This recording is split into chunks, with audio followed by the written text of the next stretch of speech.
Hello everyone, एक बार फिर से आपके आगे रूबरू हो रहा हूं सीसीएनए इंटरव्यू क्वेश्चंस के पार्ट 2 को लेकर। तो आइए स्टार्ट करते हैं बिना कोई टाइम वेस्ट किए अपना अगला question. Welcome to A2IT channel, my name is Rajeev Kumar.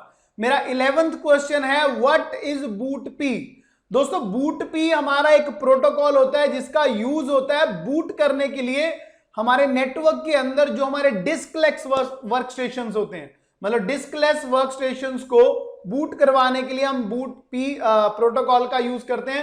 It is the short for boot program. अगला क्वेश्चन है 12th question, what is the role of application layer in OSI model. तो मैं आपको बताना चाहता हूं एप्लीकेशन लेयर आपकी डेस्कटॉप लेयर है। डेस्कटॉप का क्या मतलब होता है कि वो आपको सारी इंफॉर्मेशन आगे से दिखा देता है। तो एप्लीकेशन लेयर का मेन मोटिव है, it is used to provide networking services to user.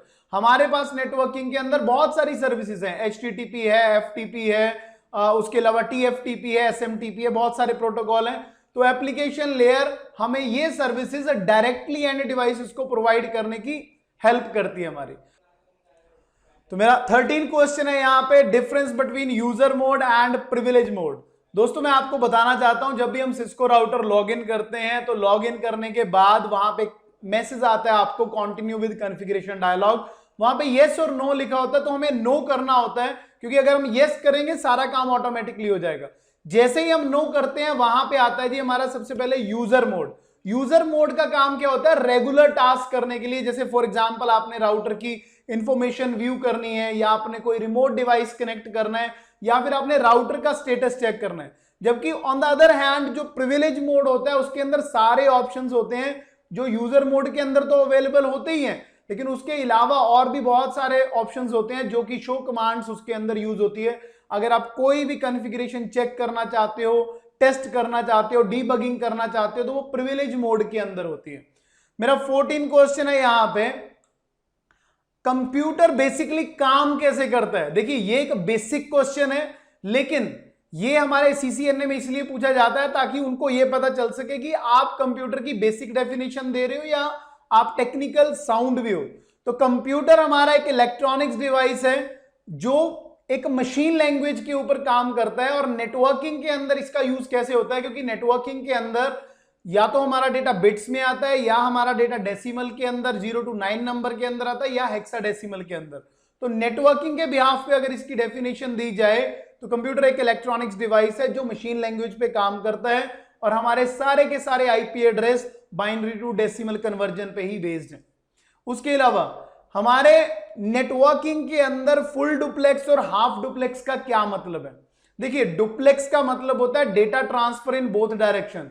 Full duplex का मतलब है कि डेटा तो दोनों साइड पे ट्रांसफर हो रहा है, सोर्स से लेके डेस्टिनेशन तक और डेस्टिनेशन से लेके सोर्स तक, लेकिन उसमें हम सेम टाइम के अंदर अपना डेटा ट्रांसफर कर सकते हैं। हाफ डुप्लेक्स के अंदर क्या होता है कि डेटा दोनों साइड ट्रांसफर होता है, लेकिन at single time sender sender ही रहेगा और रिसीवर रिसीवर ही रहेगा।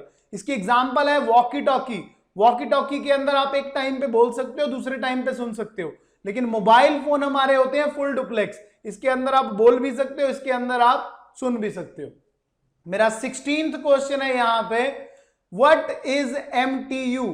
MTU होता है हमारा मैक्सिमम ट्रांसमिशन यूनिट। जो भी पैकेट हम एक सिस्टम से दूसरे सिस्टम के अंदर भेजते हैं, जो भी फ्रेगमेंटेशन होती है, उसको बोला जाता है कि एक टाइम पे जितना डेटा ट्रांसफर हो सकता है उसको बोलते हैं MTU, maximum transmission unit.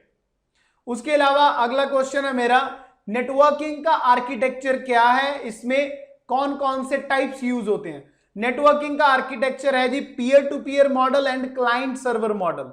Peer to peer model होता है जैसे नॉर्मल स्विच के साथ आप पीसीज को कनेक्ट कर देते हो, और सर्वर क्लाइंट के अंदर क्या होता है, पीसीज तो कनेक्ट होते ही हैं, लेकिन एक सिस्टम एज ए सर्वर भी कनेक्ट होता है उसके अंदर।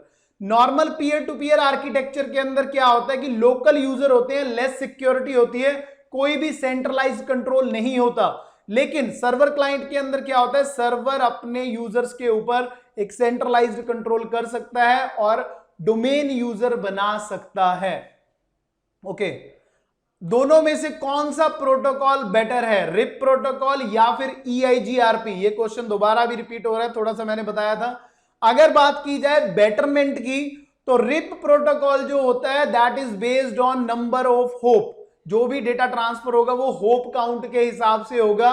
तो रिप के अंदर हम ये नहीं देख सकते हम कि एक साइड से बैंडविड्थ ज्यादा आ रही है या दूसरी साइड से बैंडविड्थ ज्यादा आ रही है, क्योंकि उसने शॉर्टेस्ट पाथ ही देखना है। जबकि EIGRP जो होता है वो 5 factor bandwidth, delay, load, reliability, MTU के हिसाब से काम करता है। तो वो ये चेक करता है कि किस साइड से बैंडविड्थ ज्यादा आ रही है और डिले कम आ रहा है। तो no doubt EIGRP is better than rib.